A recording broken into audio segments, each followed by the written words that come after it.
नमस्कार मु आपण समस्त को ओडिया एकेडमी को स्वागत जनाऊँगी। यह पूर्वर आमे दुईटी क्लास रे 100टी प्रश्न आलोचना करथिले। एबे आमे यार आगो को आलोचना करिवा।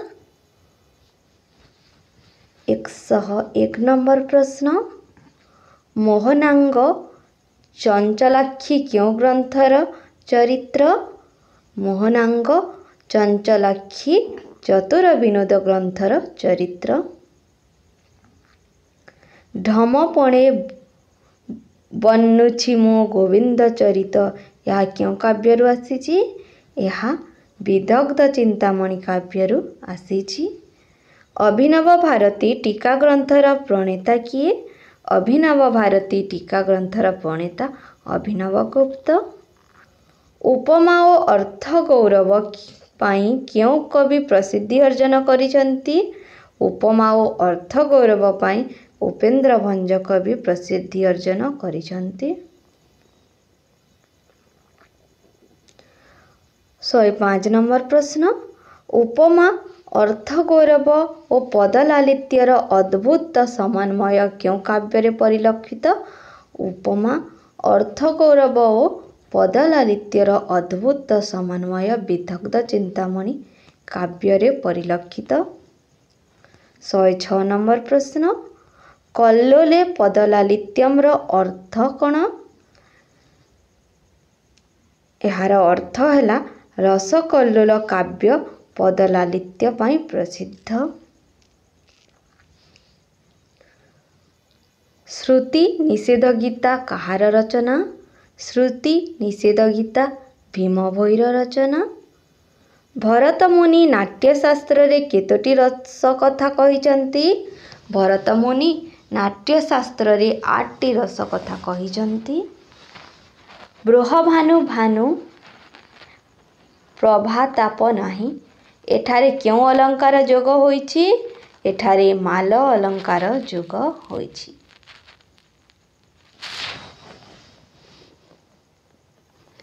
कवि जे सत मिछ करी कहंती यह क्यों कविंक रचना?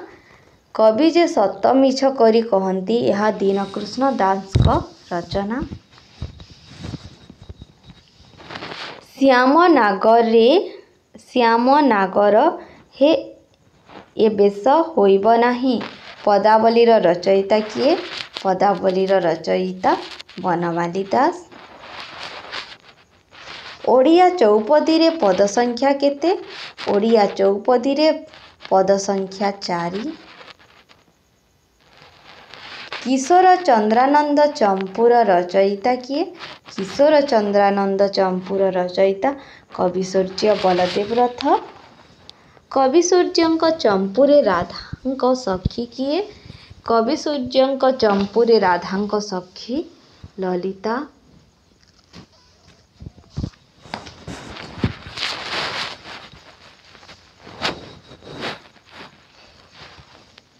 शहे 15 नंबर प्रश्न, रससूत्रर अनुमतिवादी आलोचक किए? रससूत्रर अनुमतिवादी आलोचक हेउचंती श्री शंकुक।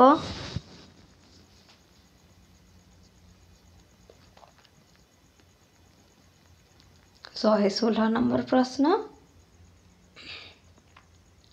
चारि भक्ति मध्य प्रेम भक्ति सार क्यों कविंक भक्ति? यह देवदुर्लभ दास कविंक भक्ति।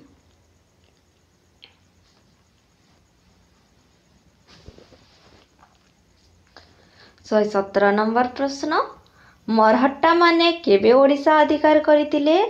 मरहट्टा माने 1751 ख्रीष्टाब्द रे ओडिशा अधिकार करथिले। ओडिशार शेष स्वाधीन राजा किए थिले? ओडिशार शेष स्वाधीन राजा मुकुंद देव थिले। प्रबंध पूर्णचंद्रर नायिका किए? प्रबंध पूर्णचंद्रर नायिका रुक्मिणी। सुचित्र रामायण केउ ग्रंथर अनुवाद? सुचित्र रामायण रघुवंश ग्रंथर अनुवाद। ମଦାଲସା କାବ୍ୟର ରଚୟିତା କିଏ? ମଦାଲସା କାବ୍ୟର ରଚୟିତା ହରିହର ନରେନ୍ଦ୍ର।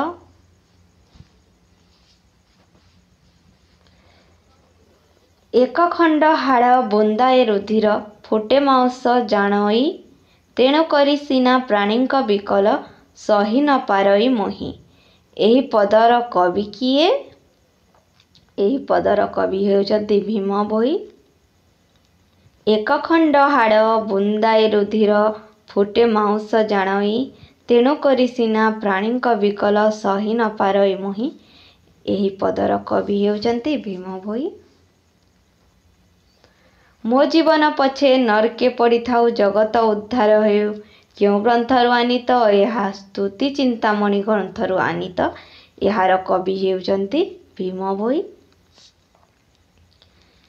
ଦଶମ ରସ ଭାବରେ କେଉଁ ଗ୍ରନ୍ଥକୁ ଗ୍ରହଣ କରାଯାଇଛି? ଦଶମ ରସ ଭାବରେ ବାତ୍ସଲ୍ୟ ରସକୁ ଗ୍ରହଣ କରାଯାଇଛି। କବି ସୂର୍ଯ୍ୟଙ୍କ ଚମ୍ପୁରେ କେତୋଟି ଗୀତ ରହିଛି? କବି ସୂର୍ଯ୍ୟଙ୍କ ଚମ୍ପୁରେ 34ଟି ଗୀତ ରହିଛି। ଖରାପ ତୁ ହେଲୁରେ ଖୋଲା ଲୋଲ ଖଞ୍ଜନାକ୍ଷୀ କି ସାହସ କଲୁରେ। ଏକଥା କିଏ କାହାକୁ କହିଛନ୍ତି? ଏକଥା ଲଲିତା ଶ୍ରୀରାଧାଙ୍କୁ କହିଛନ୍ତି କିଶୋର ଚନ୍ଦ୍ରାନନ୍ଦ ଚମ୍ପୁ ଗ୍ରନ୍ଥରେ।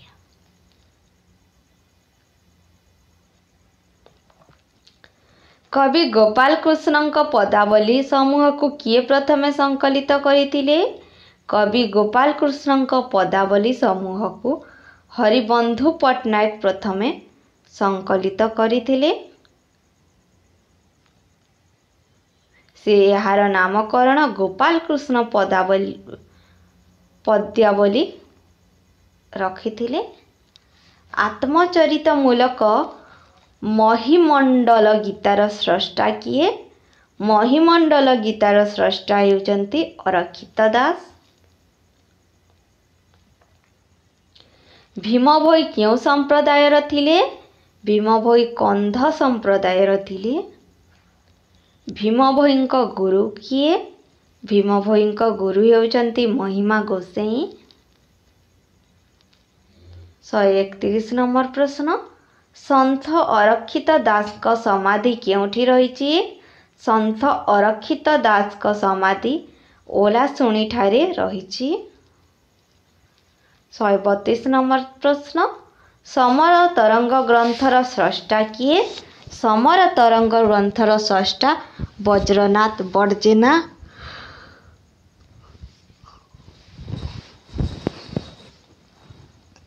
133 ନମ୍ବର ପ୍ରଶ୍ନ।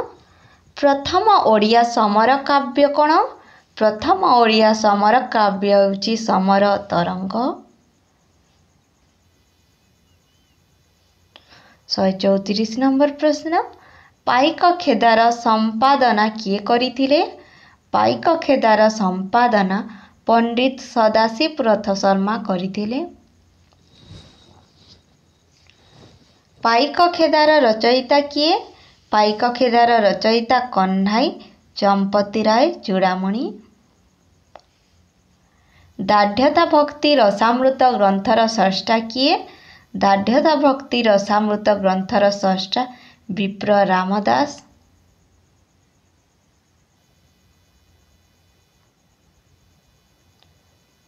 137 ନମ୍ବର ପ୍ରଶ୍ନ। କାଞ୍ଚି କାବେରୀ କାବ୍ୟର ସ୍ରଷ୍ଟା କିଏ? କାଞ୍ଚି କାବେରୀ କାବ୍ୟର ସ୍ରଷ୍ଟା ପୁରୁଷୋତ୍ତମ ଦାସ।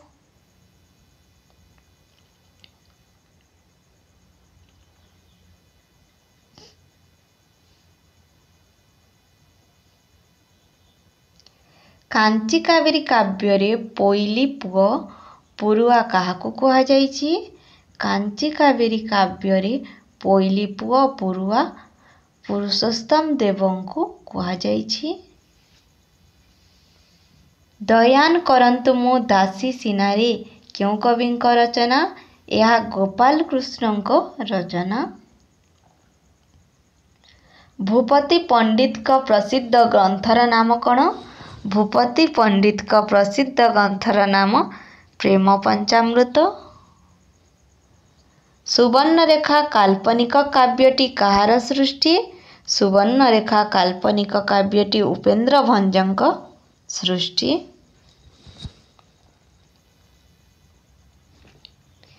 ସଂସ୍କୃତ ଆଧ୍ୟାତ୍ମ ରାମାୟଣକୁ ପ୍ରଥମେ କିଏ ଓଡ଼ିଆରେ ଅନୁବାଦ କରିଥିଲେ? ସଂସ୍କୃତ ଆଧ୍ୟାତ୍ମ ରାମାୟଣକୁ ପ୍ରଥମେ ହଳଧର ପଟ୍ଟନାୟକ ଓଡ଼ିଆରେ ଅନୁବାଦ କରିଥିଲେ। ବିଚିତ୍ର ରାମାୟଣର ସ୍ରଷ୍ଟା କିଏ? ବିଚିତ୍ର ରାମାୟଣର ସ୍ରଷ୍ଟା ବିଶ୍ୱନାଥ ଖୁଣ୍ଟିଆ। 144 ନମ୍ବର ପ୍ରଶ୍ନ। ରାଜଶେଖର କବିମାନଙ୍କୁ କେତେ ଭାଗରେ ବିଭକ୍ତ କରିଛନ୍ତି? ରାଜଶେଖର କବିମାନଙ୍କୁ 8 ଭାଗରେ ବିଭକ୍ତ କରିଛନ୍ତି। ରଚନା କବି, ଶବ୍ଦ କବି, ଅର୍ଥ କବି, ଆଲଙ୍କାରିକ କବି, ରସ କବି, ଭକ୍ତି କବି, ମାର୍ଗ କବି, ଶାସ୍ତ୍ର ଅର୍ଥ କବି। ଏହିପରି ଭାବରେ ରାଜଶେଖର କବିମାନଙ୍କୁ 8 ଭାଗରେ ବିଭକ୍ତ କରିଛନ୍ତି। ପୂର୍ଣ୍ଣତମ ଚନ୍ଦ୍ରୋଦୟ କାବ୍ୟର ସ୍ରଷ୍ଟା କିଏ? ପୂର୍ଣ୍ଣତମ ଚନ୍ଦ୍ରୋଦୟ କାବ୍ୟର ସ୍ରଷ୍ଟା ବୃନ୍ଦାବତୀ ଦାସୀ। ଦାର୍ଢ଼୍ୟତା ଭକ୍ତିର ରସାମୃତ କେତେ ଭାଗରେ ବିଭକ୍ତ? ଦାର୍ଢ଼୍ୟତା ଭକ୍ତି ରସାମୃତ 2 ଭାଗରେ ବିଭକ୍ତ। ଏହାର କବି ହେଉଛନ୍ତି ରାମଦାସ। ବ, ବା, ବି, ବୁ, ବେ, ବୋ, ବେ କ୍ରମେ ପ୍ରବନ୍ଧ। ଏହା କେଉଁ କାବ୍ୟର ଛାନ୍ଦକ୍ରମ? ଏହା ବିଚକ୍ଷଣା କାବ୍ୟର ଛାନ୍ଦକ୍ରମ। କବି ହେଉଛନ୍ତି ବ୍ରଜନାଥ ବଡ଼ଜେନା। କପଟପାସା କେଉଁ ଲେଖକଙ୍କ ରଚନା? କପଟପାସା ଭୀମାଧିବରର ରଚନା। ମହିମଣ୍ଡଳ ଗୀତା କିଏ ରଚନା କରିଥିଲେ? ମହିମଣ୍ଡଳ ଗୀତା ଅରକ୍ଷିତ ଦାସ ରଚନା କରିଥିଲେ।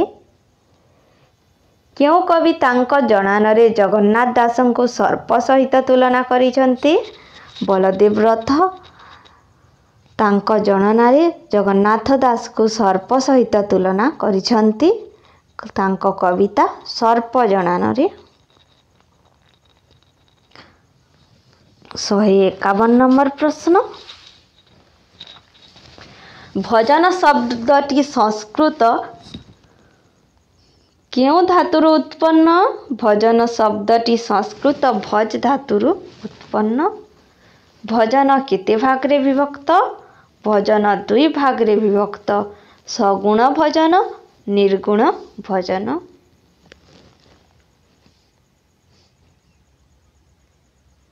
153 ନମ୍ବର ପ୍ରଶ୍ନ। ପ୍ରାଚୀନ ଓ ମଧ୍ୟକାଳ କାବ୍ୟ କବିତା ଶେଷରେ କବିଙ୍କର ନାମୋଲ୍ଲେଖ ଥିବା ପଦକୁ କ'ଣ କହନ୍ତି? ପ୍ରାଚୀନ ଓ ମଧ୍ୟକାଳ କାବ୍ୟ କବିତାର ଶେଷରେ କବିର ନାମୋଲ୍ଲେଖ ଥିବା ପଦକୁ ଭଣିତା ପଦ କହନ୍ତି। ଏହି ଅଲି ଶ୍ରୀ ଛାମୁରେ ଭଜନଟି କେଉଁ କବିଙ୍କର? ଏହି ଅଲି ଶ୍ରୀ ଛାମୁରେ ଭଜନଟି କବି ବନମାଳୀଙ୍କର। ସଂସ୍କୃତ ଜ୍ଞାପନ ଶବ୍ଦ ସହିତ ଓଡ଼ିଆ କବିତାର କେଉଁ ବିଭାଗ ସମାନ? ସଂସ୍କୃତ ଜ୍ଞାପନ ଶବ୍ଦ ସହିତ ଓଡ଼ିଆ କବିତାର ଜଣାଣ ବିଭାଗ ସମାନ।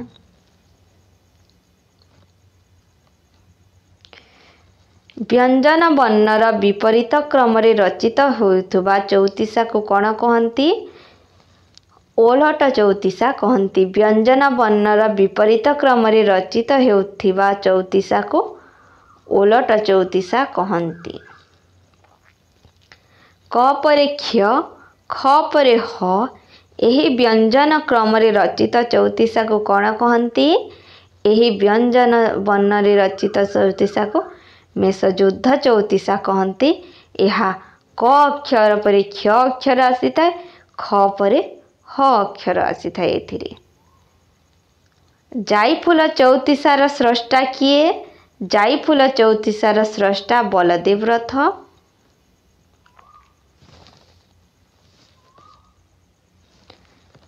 ଛପୋଇର ରଚନା ବିଧି କ'ଣ? ଛପୋଇର ରଚନା ବିଧି ହେଉଛି 6 ସର୍ଗ ଏବଂ ପ୍ରତ୍ୟେକ ସର୍ଗର पद संख्या 6। षोडश रचना करिवार विधि कौन? षोडश रचना करिवार विधि होछि अ आ ठारू अ औ पर्यंत 16टी स्वरवर्ण आद्य रे रखी रचना करिबा।